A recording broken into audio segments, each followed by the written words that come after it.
contrainte financière aujourd'hui qui est très importante sur le système de santé parce que on a une dépense sociale en France qui est très importante, on a une dépense de santé qui est importante et il faut qu'on arrive à réduire les dépenses publiques et les déficits publics. Donc cette contrainte budgétaire, elle existe, elle ne va pas s'évanouir du jour au lendemain.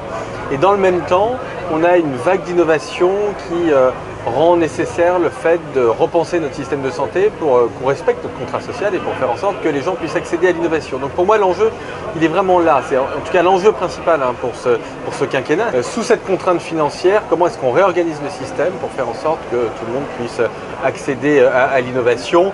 Et ça passe par des réorganisations, alors qui ne sont pas une révolution, parce que le système de santé français ne fonctionne pas si mal que ça, mais il faut le faire évoluer pour le faire monter en productivité, pour qu'on puisse mieux allouer les ressources et qu'on puisse permettre à tous les Français qui le souhaitent de bénéficier d'innovation dans le domaine industriel, dans le domaine technologique, dans le domaine thérapeutique.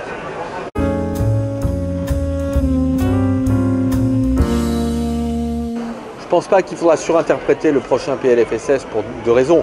La première raison, c'est qu'il est soumis à des contraintes de finances publiques extrêmement fortes.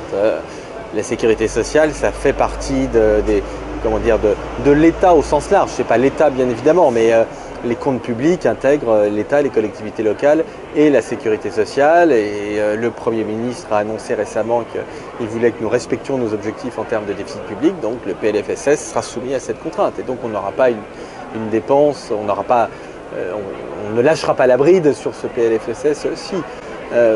Deuxième chose, le président de la République, pendant sa campagne, a annoncé que de toute façon, on aurait des PLFSS qui seraient de l'ordre de entre 2 et 2,5% par an, donc pas de rupture par rapport à ce qui s'est fait. Donc je pense, d'ailleurs c'est plutôt bien, je ne pense pas que le PLFSS sera vraiment le point de fixation le plus important si on veut juger de la politique du gouvernement.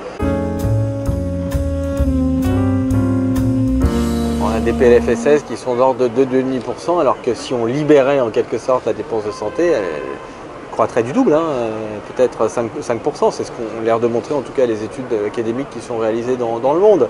Donc il y a deux stratégies possibles par rapport à ça, soit on essaie de faire rentrer ces 5% dans les 2,5%, voire moins, et on fait des baisses de prix, du rationnement, ce qu'on a fait ces dernières années. On sait très bien que ça crée plein d'effets pervers et que ça se retourne comme un boomerang, ça revient comme un boomerang à long terme, donc c'est pas de bonne stratégie, ça crée des frustrations, ça crée des problèmes.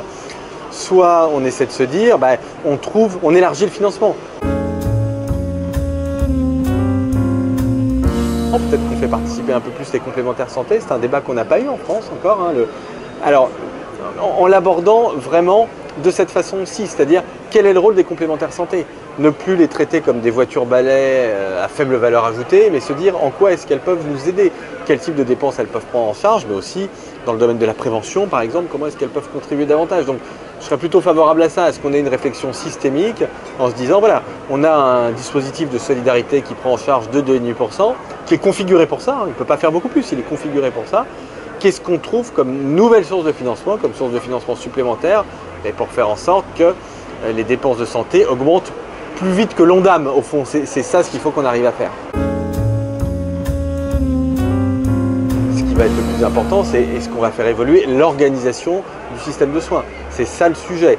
La question du PLFSS et de l'augmentation des dépenses de santé viendra après comme implication, comme conséquence de ce que l'on aura fait en termes de réforme de l'offre.